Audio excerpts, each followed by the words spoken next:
राज ठाकरे 20 वर्षांनी मातोश्रीवर परतले. उद्धव ठाकरेंच्या वाढदिवशी भावाला मातोश्रीवर भेटले. दोघेही एकत्र येण्याच्या अटकळात असताना ही भेट खूप महत्त्वाची मानली जात आहे. रक्षाबंधनापूर्वी लाखो लाडक्या बहिणींना धक्का. अर्जदारांच्या पडताळणीनंतर योजनेत 26 लाख महिलांचा समावेश अपात्र घोषित.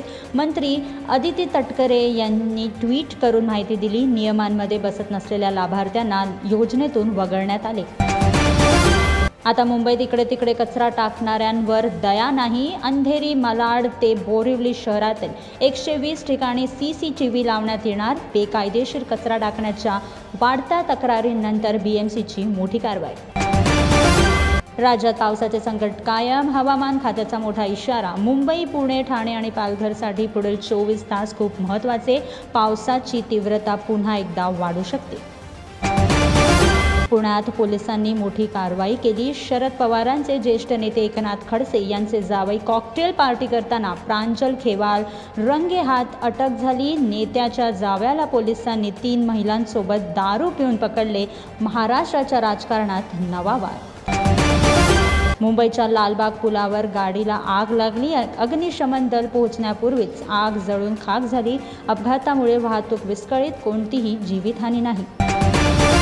पुण्यातील कॉकटेल पार्टीवरील कारवाईनंतर संजय राऊत यांनी भाजपावर हल्लाबोल केला. म्हणाले, भाजपा स्वतःच एक रेव पार्टी आहे आणि प्रश्न उपस्थित करणारे एकनाथ खडसे सारखे नेते आणि त्यांच्या कुटुंबातील सदस्य खोटे आरोप करून अडकवले जात आहेत. वसई येथील उपविभागीय कार्यालयाकडे जाणाऱ्या रस्त्यांवरही खड्डे. रस्त्यांची वाईट अवस्था. दुर्लक्षित करण्यात विरार महापालिका आघाडीवर. लोकांच्या समस्यांकडे दुर्लक्ष केले जात आहे. मुंबईच्या दिघा स्टेशन रोडवर चालत्या ऑटोमधून पडलेल्या तरुणाचा लटकण्याचा आणि स्टंट करण्याचा व्हिडिओ व्हायरल. अशा रीलवर कडक कारवाईची मागणी लोकांनी केली. बनावट डॉक्टरांना रोखण्यासाठी राज्य सरकार कायद्यात नवीन सुधारणा आणत आहे. आता सर्व MBBS डॉक्टरांनी आपल्या क्लिनिक बाहेर सरकारने जारी केलेला QR कोड लिहिणे बंधनकारक असेल, जेणेकरून सामान्य जनता त्यांना सहज ओळखू शकेल.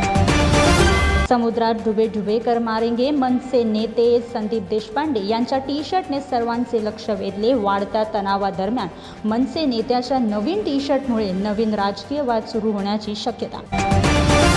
मुंबई विमानतळावर तांत्रिक बिघाडामुळे वाराणसीला जाणारी इंडिगोची विमान उडान उशिरा झाली. प्रवाशांनी गोंधळ घातला. बरीच समजूत काढल्यानंतर परिस्थिती नियंत्रणात आली. घटनेचा व्हिडिओ व्हायरल झाला.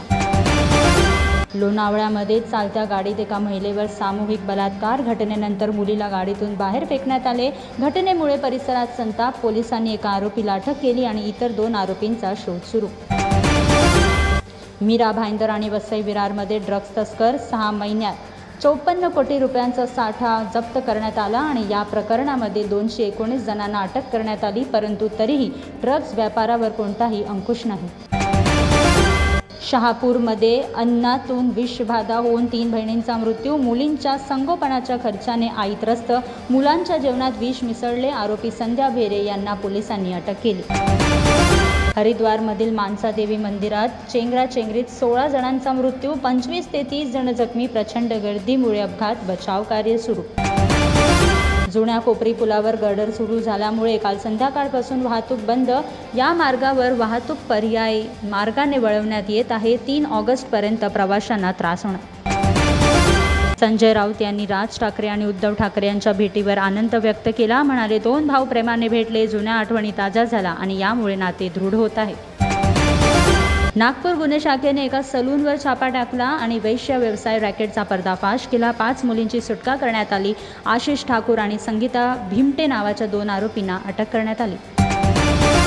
मुंबईतील खार येथील माजी न्यायाधीशाच्या घरातून चोरीचा गुन्हा उघडकीस आला. माजी न्यायाधीश टिपसे यांच्या घरातून 25,500 रुपयांचा माल चोरीला गेला. अज्ञाताविरोधात FIR दाखल.